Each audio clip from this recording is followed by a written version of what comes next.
Welcome to Newfluent Pilates with Marissa, and today with Sugarbear. This is our fundamentals video. Whether it's your first time doing Pilates or you just need a refresher on form, this is a great place to start. We're going to talk about breath work, some of our spinal positions, as well as some of our fundamental terms that'll just be helpful when you get to some of the later videos. If you have any knee issues, we recommend being cautious about over-flexing, so not having your knee too close to your body, pushing it out a little bit, and just limiting your range of motion and knee moves. If you have any lower back issues, we recommend not doing the articulation where we roll down or roll up, and instead hinging instead. Great, let's get started. Have a seat on your mat. You can sit crisscross or with your legs out, whatever's comfortable and where you can get that nice tall posture. One hand comes on your belly, and one hand comes on your ribs. We're going to start with some belly breathing. Take a deep inhale through the nose and fill that belly up with air. And exhale through the mouth to release all that air. Continue that belly breathing and note how your belly inflates as you inhale and deflates as you exhale. On your next inhale, we're going to move that up to your ribs. Take a deep inhale up into your ribs and exhale through the mouth, getting rid of all that air. Continue those big rib breaths and notice how when you breathe into your ribs, they come forward and backwards and they expand side to side. This is the kind of breathing that we're going to do throughout our Pilates practice. To get started with our moves, we're going to begin with scapula isolation. I'll turn to the side so you can see a little bit better. It's a very small movement. Feet are on the ground, knees are bent. Push those knees away from you if you have any knee injuries. Sitting up nice and tall, arms are out, shoulder height, fingers are pointed with energy. Imagine that there's a ruler between your shoulder blades here. We are going to squeeze that ruler and let go of that ruler.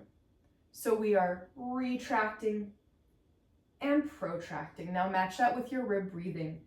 Exhale as you squeeze that ruler. Inhale as you let it go. Good, let's continue a few more of these.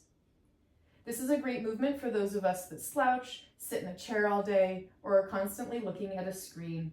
You'll also hear this cue when you're laying on the mat, and I ask you to connect your shoulders or retract your shoulders to the mat. Good. And last one. Very good. Next, we're going to lay down. Knees are bent, feet are grounded on the floor. We're going to lay down on the ground, arms long by your side. I'll lift this one so you can see my spinal position here. We're going to begin by pressing everything in the back of our body from our shoulders to our tailbone, nice and heavy into the mat. You'll notice that when you pushed your lower back into the mat, your pelvis tilted up a little bit. This is our imprint position. Now, I'd like you to tilt your pelvis back, heavy the tailbone, and make a little arch under your lower back where I could put a blueberry. This is our neutral spine, and this is our starting and ending position in many of our movements in Pilates. If you're having a hard time finding this position in your body, grab onto a dish towel, roll it up, and stick it under there so you can feel what happens to your pelvis, how it tilts forward when you go into that neutral spine. Very good. Let's put our arms long by our side.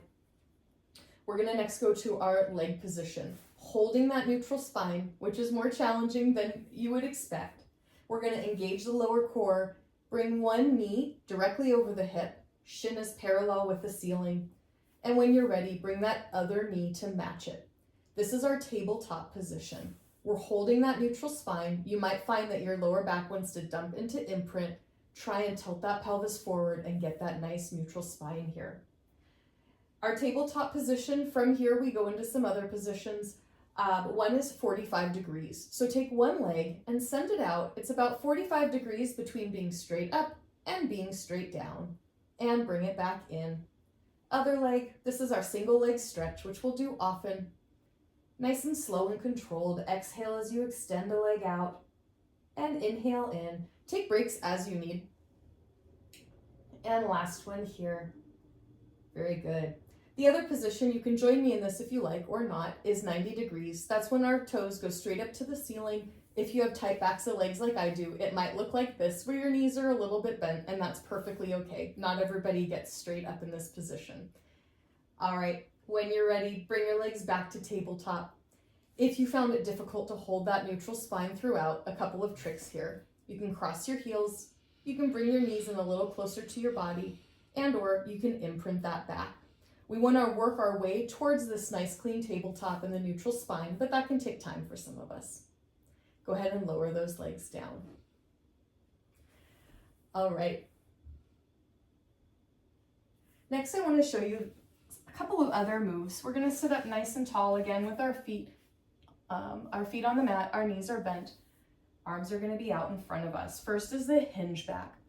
For this position, we're in our neutral spine, even though we're sitting up. We have that nice arch, shoulders are broad.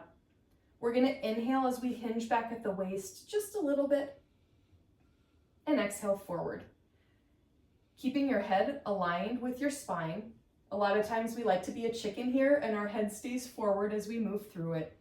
You won't have much range of motion because there's nothing holding our feet down, and that's okay. Making sure we're moving at the hips here. I like to inhale back and exhale forward. Come on up and rest.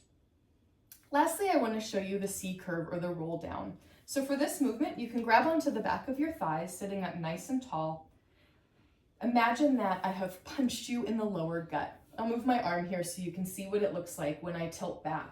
We're going to tilt our pelvis back and round down one vertebrae at a time.